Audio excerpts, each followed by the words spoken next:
Hello everybody and welcome back to the channel and welcome back to another episode of Hangar Control, where we're going to be starting a brand new tutorial series. In this video we're going to show you guys how to get started with Hangar Control from just download it, just installed it, to how to actually get it configured to the way you want, to where you are ready to start operating with inside of your favorite simulator. So stick around folks, because there's going to be a lot to talk about in this video, and it is the beginning of a very long road to show how to use Hangar Control and all of its advanced capabilities. One app designed to do it all. Hangar Control brings everything together: control bindings, hardware configuration, mod and profile management, application launching, add-ons, config files, and more, all managed from a single application. Mods Hangar goes beyond just mods and add-ons. It manages profiles, config files, text files, backups, snapshots, and helps keep your community folders clean and organized. Application Hangar launches your entire sim stack with a single click. Your Stream Decks are fully controlled through the Hangar Control plugin, while all of your other Stream Deck plugins remain active and available. Built by a simmer for simmers, Hangar Control adds new features and hardware support every week based on community feedback. It's a one-time purchase with lifetime updates, no subscriptions.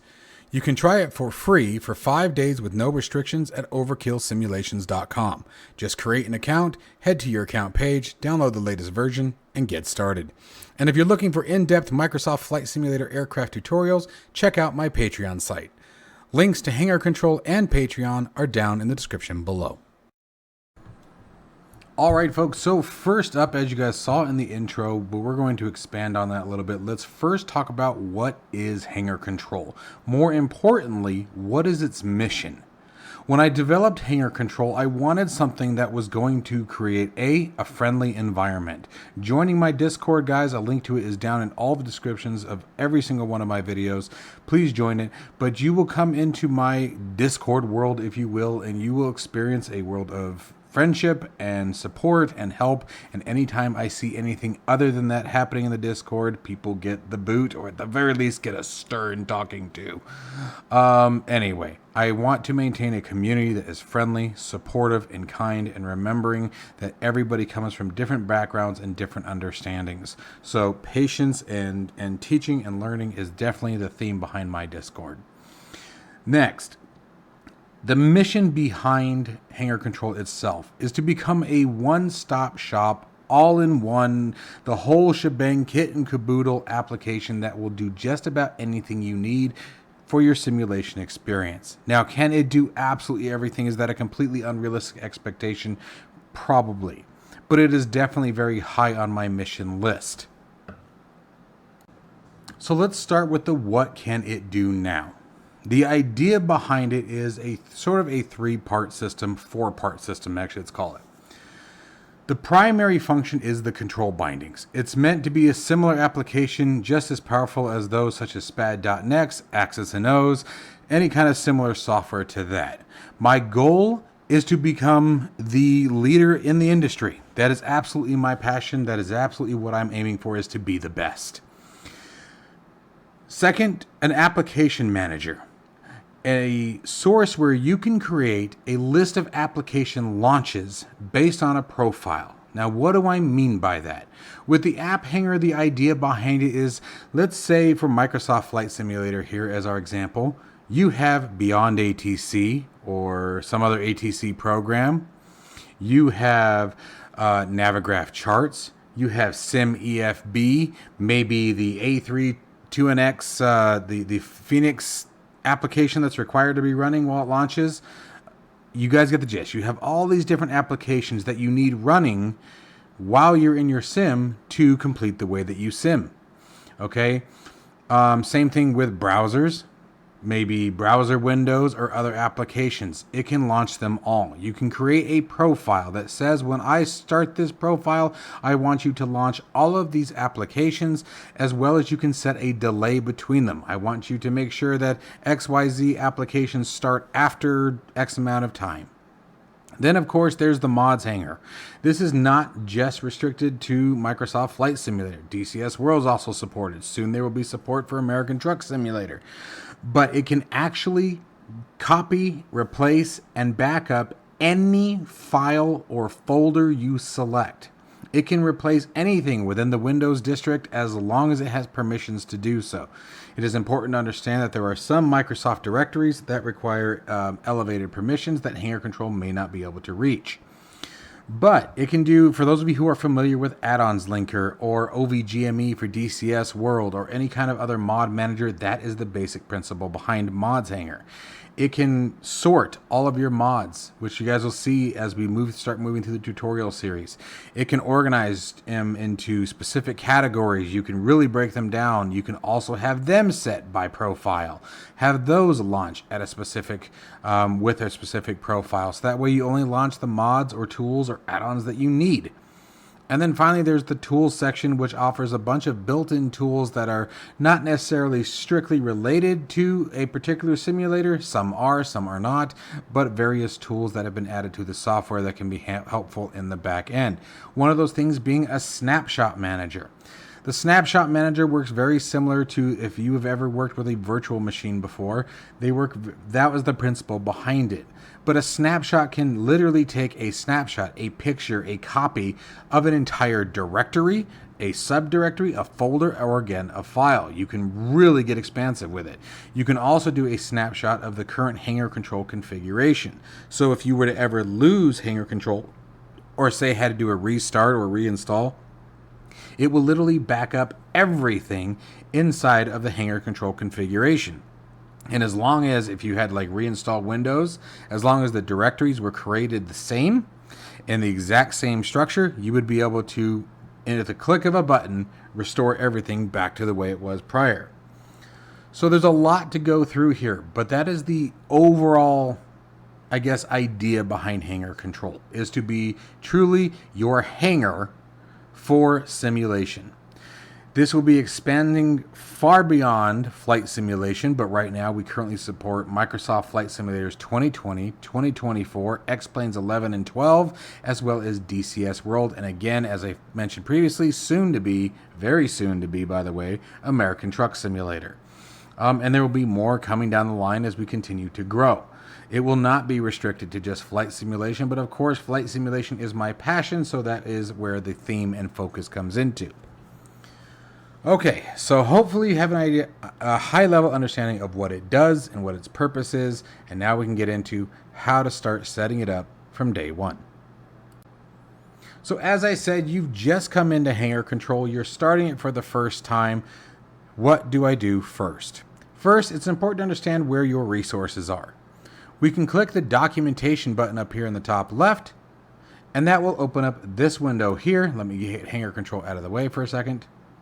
And you have all of our documentation that is supported or currently supported in this product. For example, if we open up the walkthrough, it is a very large document with a ton of chapters. These are all sub-chapters and segments, but there is a lot of information here. So I'm going to scroll. You guys can see I'm scrolling like crazy, absolutely going nuts with it. And let me give you an idea. That's as far down as we've made it so far. It is a very large document. There's also a separate documentation for the Export Manager, the Stream Deck plugin, and our new touch panel. Okay, which we'll get all into as the tutorial series moves forward. So now that you know where to find documentation, if you prefer to go that route, let's begin. Let's go into the settings menu. Inside the settings, the first thing that you're going to want to do is register your software if you are not on the 5-day trial. But let's say you've either A, purchased it outright, or B, decided to purchase it after your 5-day trial has expired. You will come into settings, you will put in your account information, and then by that point, you will have your license key. Now, if you do not have the email, go to the website, simply go to the account button once you've logged into the website, and your key will be listed there as well if you don't have the email. Again, obviously for the key, purchase is required. Then we have our storage paths. This is where everything will be stored. Your profiles, where do you want them to be stored? These are all the default directories that you guys are seeing here, by the way, but you can change them at your wish. Your profiles, which we'll talk about later, calibration settings when you calibrate your devices, your snapshots, your app hanger, mods hanger, etc., configurations, right? And of course, the logging.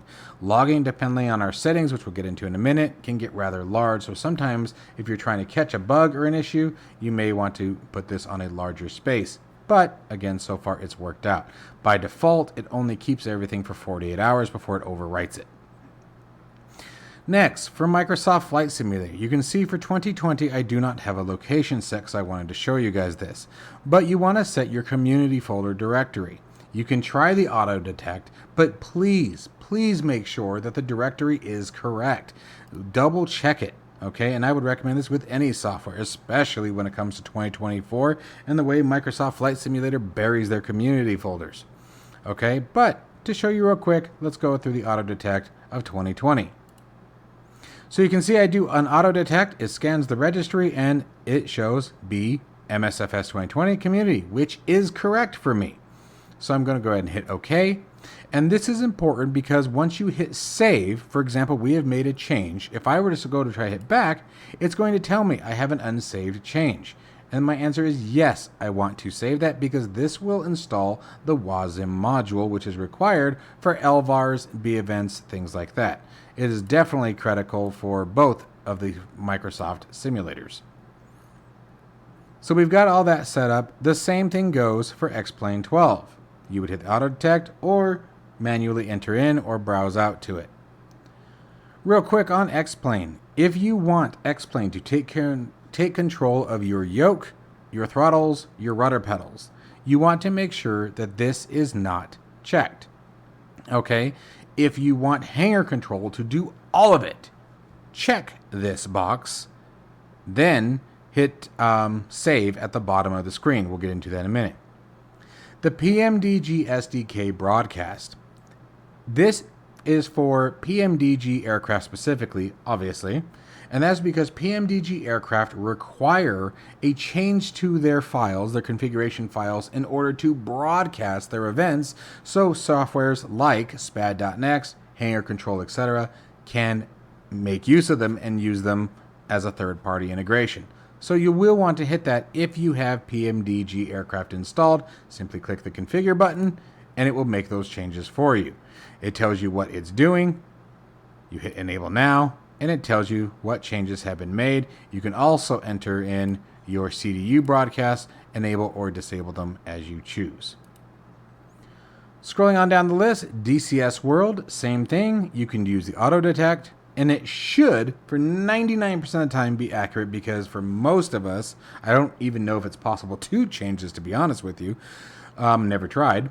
But this directory should always be pretty much on point, but still double check. And then you would want to hit install to install the DCS World plugin, which will be a requirement for Hangar Control to interact with DCS World. Stream Deck plugin, same thing.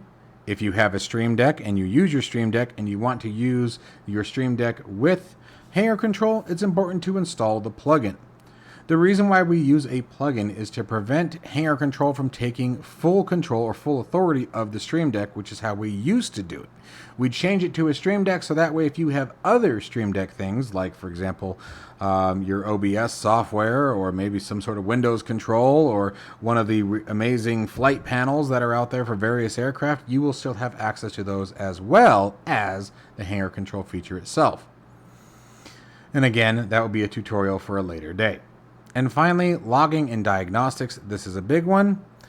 Open logging settings.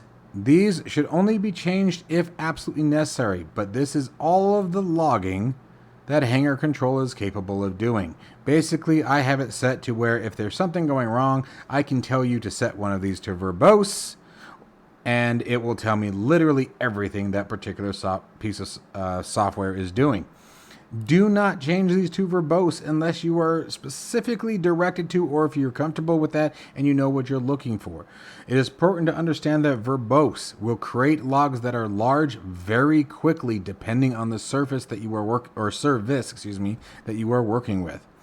For example, there is one called the Global Input Runtime Service, which does absolutely everything. Every command, every input goes through the Global Input Runtime. If you set that bad boy to verbose, it will become large very fast.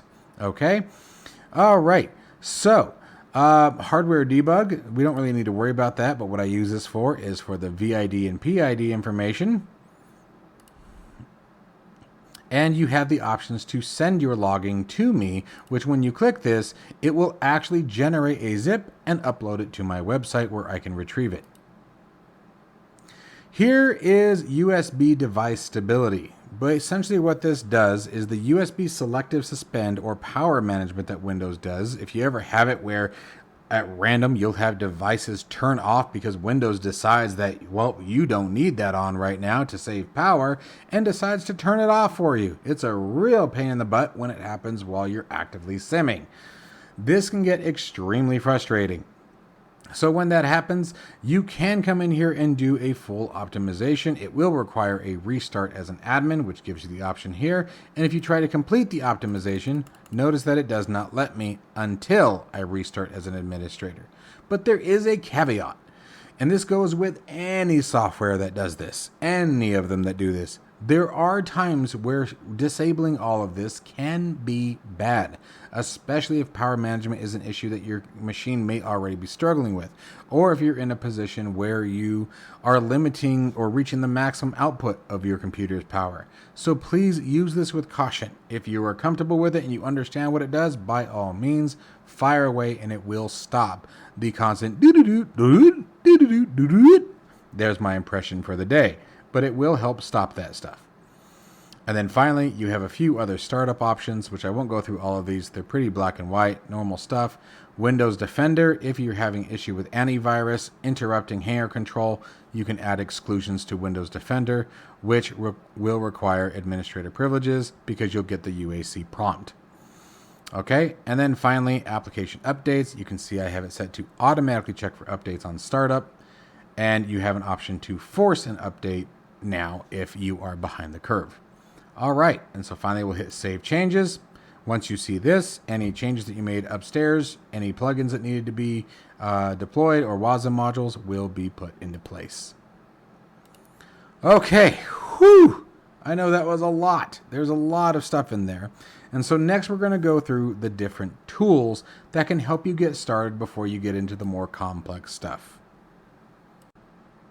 So the next segment here is your tools. The tools has a whole bunch of random stuff in it, but it all serves a purpose. So first we're going to start with the Process Priority Manager. What this essentially does is set your CPU priority to high on a particular service. Now, it's important that you guys listen to me very carefully on this. Never ever set a CPU priority to real time. That will be bad. And the more processes you set to high, the more your computer is going to struggle. Okay, so you want to be very selective on where you do this. Yes, for Microsoft Flight Simulator, DCS World, American Truck Simulator, your racing sims, setting CPU priority to high will absolutely help FPS. Okay, it can also help reduce stuttering. Now, if you're already capped out at performance, it may not do much, but this is more for ones who are very much so struggling to pull those last few frames out. How this works is you simply set add rule. We're going to find from a running application. And in this case, I'm going to look for Flight Simulator is what it should be. There it is, Flight Sim 2024, select, rule enabled, priority level high. Now again, you have real time. Do not ever do real time. I am debating even just removing this completely. It is an option when you go through the task manager, so that's why I put it there, but we'll probably just remove this, to be honest, in a later release. Never go above high. A, there's not really any reason for it. B, you will cripple your computer. It'll probably start running like absolute garbage if you do that. Okay, so we're going to leave it like this. We've got Microsoft Flight Simulator, and we're going to hit save. Okay, and then now you can also do auto start service when Hangar Control launches. So now what's going to happen is when this starts, and if we start the service, you can see it's running. I guarantee I can come into Microsoft Flight Simulator right now. I will go to my task manager. I will bring it down to you guys in just a second. I'm going to my details, finding the flight sim, finding the priority. There it is. Okay, cool. bright light. I accidentally maximized it. Let's bring it down. Trying to make this all work. There we go. Priority. And you guys can see it is now set to high. By default, it is not. Okay. Anyway, so, and you can do that with any application. But again, it's very critical to remember. The more apps you set to high, the more your CPU is going to struggle. Okay. Now, I don't really need this much anymore, so I'm going to turn that off for now, but it's available. Here's the Snapshot Manager we're talking about. I'm not going to go through the whole process as the documentation does really well, and I don't want to get too wordy more than I already am naturally as I do it. But this is what I was telling you about. You can create a snapshot. You have an option to do the full Hangar Control complete, a snapshot of your mods hanger, a snapshot of your control bindings. Okay, and then you can even add custom directories. You can add a file, add a directory, and then when you hit create snapshot, it will literally create a backup, is the way to think of it, of whatever you selected. Okay, so for example, let's say I was using American Truck Simulator just because it's not officially supported. We're using that as the example for the reason. Let's say you wanted to back up your profile in American Truck Simulator. You could add that directory, find your profile, hit select, okay, and then hit create snapshot. It will compress it to a zip, and it will verify the snapshot has been created once it's completed the process. You would set a description, set a title, and you can even save it as a preset if you wish. Okay, so very, very handy tool for backups. And that's the idea behind Snapshot. When you think of a snapshot, think of backups. That's why we use them in IT with our virtual machines, is so that way we can basically create a snapshot of our environment, then go into our environment to test something, and let's say our test is going to break the hell out of it.